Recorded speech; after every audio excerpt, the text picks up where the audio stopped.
ఈ రోజే డౌన్లోడ్ చేయండి. మీ ఫేవరెట్ షోస్ చూడండి. తను మాత్రం తప్పు చేయదు అని నేను ఖచ్చితంగా చెప్పగలను.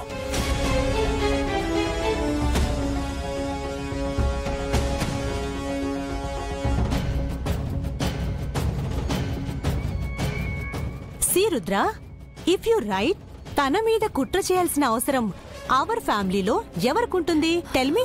బావగారు, అత్తయ్య అడిగిన దాంట్లో కూడా పాయింట్ ఉంది. సూపర్ మార్కెట్ లో కుట్ర జరిగిందంటే తన మీద కక్షతో ఎవరైనా చేసుంటారనుకోవచ్చు. మరి మన ఇంట్లో ఇలాంటి చీప్ ట్రిక్స్ ప్లే చేసే చీప్ మెంటాలిటీ ఎవరికి ఉంటుంది చెప్పండి?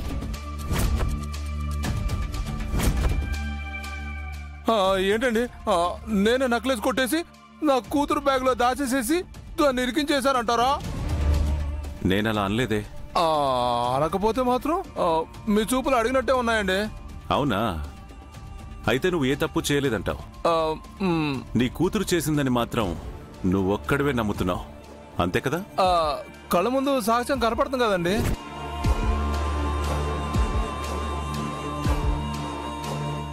లేదంటే నా కూతురు నిప్పండి, నిప్పు. మా నిజాయితీకి అగ్గి కూడా అంటుకోదు. సరే, అయితే ఆ అగ్ని పరీక్ష పెట్టి దొంగెవరో తేల్చేద్దాం.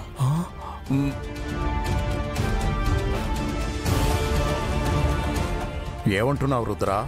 అవును పెదనాన్న, తన నిజాయితీకి అగ్గి అంటదు అంటున్నాడు కదా, టెస్ట్ చేద్దాం. వంశీ అన్నయ్య,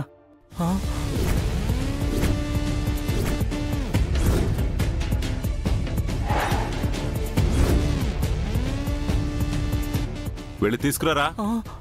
అలాగే అన్నయ్య.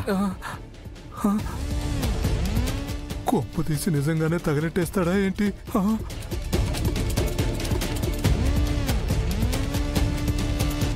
రుద్ర, ఎందుకు ఈ పిచ్చి పనులు? పోలీసులకు ఫోన్ చేస్తే వాళ్లే వచ్చి దొంగెవరో కనిపెడతారు కదా. అంత దూరం ఎందుకులే బాబాయ్, దొంగెవరో ఇప్పుడే తేలిపోతుంది.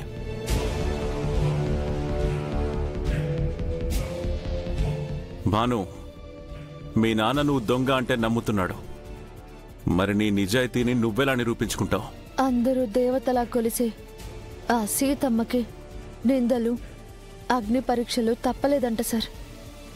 నానెంత సార్, నానే తప్పు చేయలేదని నా మనసుకు తెలుసు.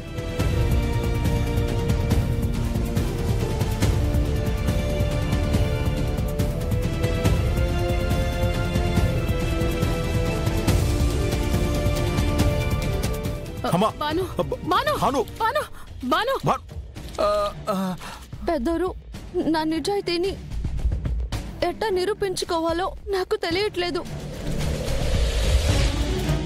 నిందలు భరిస్తూ బతకడం కంటే సావడం మేలు.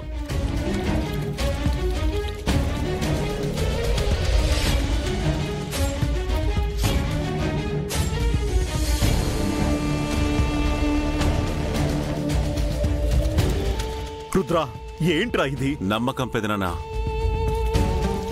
తప్పు చేయకుండా నిజాయితీగా ఉన్న వాళ్ళని నిప్పు ఏమీ చేయదనే నమ్మకం. ఆ నమ్మకమే తనని కాపాడుతుంది. మీరలా చూస్తూ ఉండండి.